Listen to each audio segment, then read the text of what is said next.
புத்தாண்டு பாகம் 1. இன்றைக்கு காலையில் ஒருத்தர் எதிரிலே வந்து ஒருத்தரை பார்த்து ஹாப்பி நியூ இயர்னு சொன்னார். உடனே அவரும் சேம் டு யூ அப்படின்னு சொல்லிட்டு போயிட்டார். இன்றைக்கு யாரை பார்த்தாலும் மகிழ்ச்சி பொங்கும் புத்தாண்டு வாழ்த்துன்னு சொல்லிக்கிறது நம்ம பழக்கம். இதை பற்றி ஒரு பெரியவர், அந்த பெரியவர் யார் என்பதை பதிவின் இறுதியில் சொல்லுகிறேன். என்ன சொல்கிறார் தெரியுமா? இப்படி சொல்லிக்கிறதுல அர்த்தமே இல்லைங்கிறார். இன்னைக்கு ஒரு நாள் மட்டும் மகிழ்ச்சி தரும் புத்தாண்டுன்னு சொல்லிட்டா உடனே இந்த வருஷம் பூரா நமக்கு மகிழ்ச்சியாக இருந்துட போகுமா? மனிதர்கள் வாழ்நாள் பூராவையும் இப்படி போலித்தனமாகவே கழிச்சுக்கிட்டு இருக்காங்கிறதான் அவரோட கருத்து, அந்த பெரியவரோட கருத்து. ஒரு மனிதனுக்கு போன வருஷம் இருந்த ஆயுள் காலத்தை விட இந்த வருஷம் உள்ள ஆயுள் காலம் குறைச்சல். ஒரு வருஷம் குறைஞ்சி போச்சு.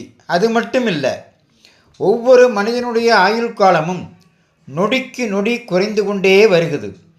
அப்படி இருக்கிறப்ப இவன் என்னமோ வருஷா வருஷம் வளர்ந்துக்கிட்டு இருக்கிறதா நினச்சிக்கிட்டு வாழ்த்து சொல்லிக்கிட்டு இருக்கான். காலம்னு ஒன்று இருக்குது பாருங்க, அது நிரந்தரமானது, எல்லையில்லாதது, அழிவில்லாதது.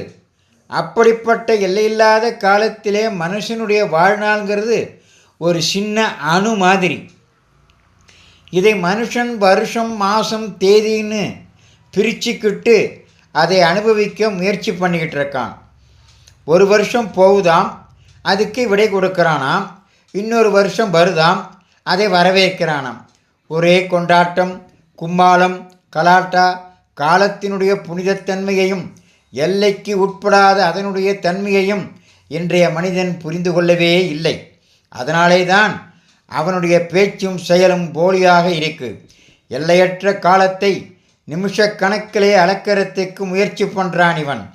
மனுஷன் தன்னுடைய போலியான வாழ்க்கையை வாழறதுக்காகத்தான் வருஷம், மாதம், வாரம், நாள்னு வகைப்படுத்தி வச்சிருக்கான். காலத்தை எப்படி கழிச்சிக்கிட்டு வரோங்கிறத நாம் சிந்தித்து பார்க்கணும். ஒரு வருஷத்துக்கு 31,53,600 வினாடிகள். இந்த வினாடிகளை நாம் எப்படி செலவு பண்ணிக்கிட்டு இருக்கோங்கிறத ஒவ்வொருத்தரும் சோதனை செஞ்சு பார்த்துக்கணும்.